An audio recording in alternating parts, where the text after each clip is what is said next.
இன்றைக்கி டக்குன்னு ஒரு ஸ்வீட் பண்ணுறதுக்கு எடுத்து வச்சுருக்கோம். மைதா மாவு பர்ஃபி. மைதா மாவு நல்லா இருக்குங்க, குவாலிட்டியாக சூப்பராக இருந்தது. பார்த்தால ஆசையாக அது பண்ணலாம் அப்படின்னு நினச்சேன். என்னென்னா இந்த பாத்திரம் வந்து அளவு எடுத்துட்டேன். இதில் வந்து இப்போ நெய் எடுத்துட்டுருக்கேன் ஒன்று. நல்ல கோபுரமாக 2 கப் வந்து மைதா மாவு, தலை தட்டி வந்து சர்க்கரை, நெய் இந்த அளவுக்கு. ஸோ 1 2 2 தான். இது வந்து கோபுரம், அது வந்து தலை தட்டி சாதாரண எடுத்துருக்கேன். அப்புறம் கொஞ்சம் மேலே போடுறதுக்கு இந்த பாதாம் தோல் வச்சுருக்கேன், ஸ்லைஸ் பண்ணி வந்து ஏலக்காய் பொடி பண்ணி வச்சுருக்கேன். ஏலக்காய் பண்ண போகிறேன். ரொம்ப ஈஸி. ஏலக்காய் ஒரு 10 ஏலக்காய் எடுத்து வச்சுருக்கேன். இது வந்து ஒரு 50 கிராம் இருக்குமா? பாதாம் 50 கிராம் இருக்கும். ஓகே. ஸோ இதை வச்சு மைதா மாவு பர்ஃபி பண்ணிடலாம். இது வந்து அந்த பிளேட்டா? பிளேட்டில் சும்மா இப்போ கொஞ்சம் வந்து ஓவன் பிளேட்டில் பட்டர் பேப்பர் போட்டிருந்தேன். பெரிய பிளேட்லேயும் ஆட்டில் இங்கே இல்லைன்னு. அதே மாதிரி பாத்திரம் இல்லைனால குக்கரை எடுத்துட்டேன். குக்கரை எடுத்து பண்ணேன் அப்படின்னு. இந்த மைதா மாவை மிக்ஸ் பண்ணிக்கணும். ஆமாம், மைதா மாவு லட்டு பற்ற வைக்கல. மைதா மாவு முன்னாடி போட்டுட்டு நெய் நல்லா சூடாக இருக்குது, இப்போ தான் காய்ச்சினேன். சொன்னால் அதை போட்டுறேன் ஃபஸ்ட்டு. அப்படி நெய் விட்டுறேன். நல்லா சூடாக இருக்குல்ல? நல்லா சூடாக இருக்குது. நல்லா இழுக்கி எடுத்துருந்தேன். நல்லா ஒரு கலர் கலந்துட்டு அப்புறமா அடுப்பு பற்ற வைக்கிறேன். சூடாக இல்லைன்னா ஃபஸ்ட்டு நெய்யை கொஞ்சம் உருக்கிக்கணும். நெய் நல்லா சூடாக இருக்கும், நல்லா உருக்கி ஆல்ரெடி தான் இருக்கனால போட்டு அடுப்பு வந்து ரொம்ப பெருசாக வைக்காமல் கம்மியாக வச்சுட்டு நல்லா இது வந்து இட்லி பதம் வரணும்.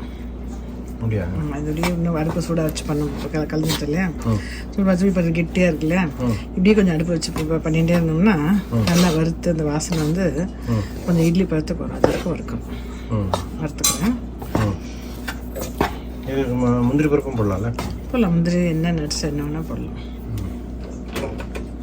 இது அடுப்பில் சிம்மில் தான் வச்சுருக்கேன்.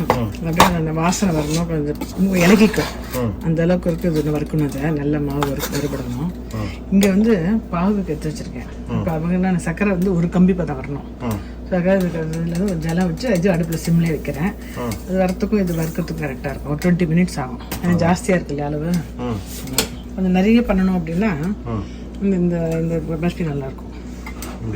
ஆமாம், 20 மினிட்ஸ் ஆகும். 20 மினிட்ஸ் ஆகும்.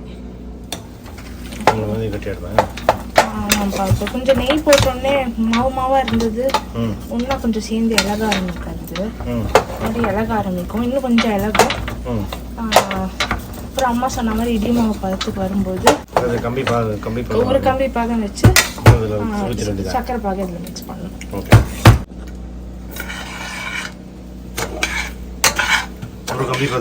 ஆமாம், இந்த கிண்ணும் போதே டைட்டாக இருக்கும் பார்த்தீங்களா, மாவு மாதிரி இருக்கு பார்த்தீங்களா.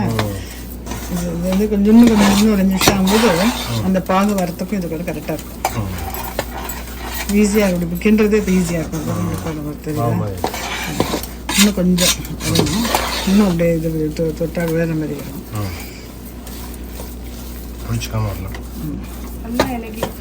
எண்ணெய் இலக்கிட்டு இது வந்து பாகு வரணும். ஒன்றும் வரல, கிண்டிருக்கேன்.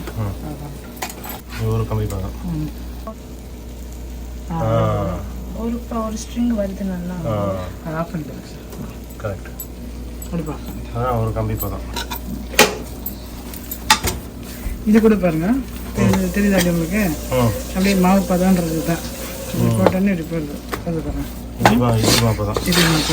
இப்போ வந்து இந்த அடுப்பை அணைச்சிடுறேன். கொஞ்சம் வச்சுக்கணும். சிம்மில் வச்சுக்கணும். நல்லா இந்த கட்டிலாம் இல்லாமல் நல்லா கரைச்சி விட்டுட்டு. இந்த ஊரில் அட்வான்டேஜ் என்னன்னா சுகரும் நல்ல கலராக இருக்கு. வெள்ளை வேண்டாம் அப்படின்னா அது வந்து குங்குமம் போட்டுடலாம்.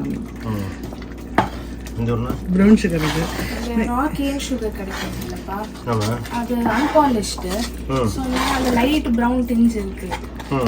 ஸோ இந்த மாதிரி ஸ்வீட்லாம் பண்ணுறோம், ஈவன் கேசரி இந்த மாதிரி பர்ஃபிலாம் பண்ணுறோன்னா வெள்ளைன்னு வராது. ஃபுட் ஒன்று சாஃப்ரன் ஆட் பண்ணால் இல்லை நிறைய பேர் ஃபுட் கலர் ஆட் பண்ணுவா. ஃபுட் கலர் நல்லது இல்லை உடம்புக்கு. ஸோ இந்த மாதிரி ரா சுகர் யூஸ் பண்ணும்போது நேச்சுரல் ப்ரௌன் கலர் ஒட்டாமல் வருது. அப்படி சொல்ல வருதுல போகிறோம். இந்த வீட்டை அதில் ஆட் பண்ணிடுறேன்.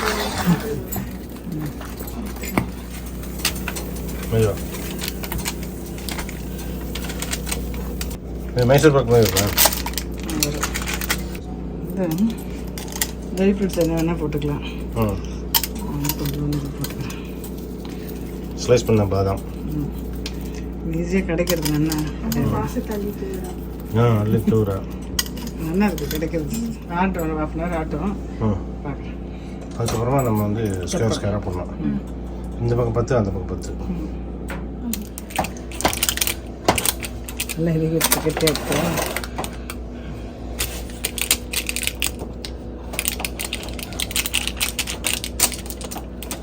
ஒரு 1/2 hour இருக்குமா? ஒரு 20 minutes 1/2 hour ஈஸியாக இருக்கும். ஸோ இந்த பதத்தில் எடுத்தால் கொஞ்சம் கரெக்டாக இருக்கும். கொஞ்சம் முன்னாடி இல்லை கரெக்டாக இருக்குது. பதம் கரெக்டாக இருக்குது.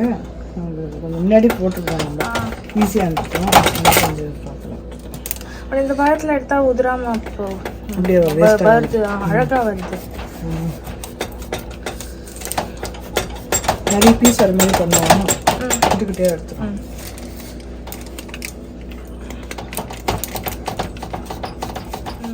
இப்போ வந்து இது பண்ணிடுறாங்க.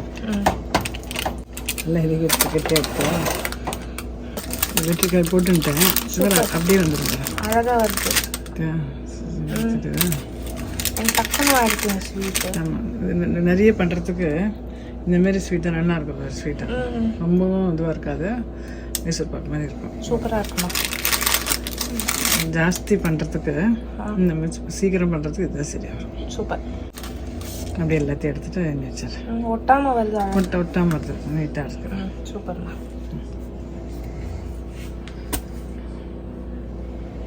சூப்பர். இது பர்ஃபியில் ஒரு மலை.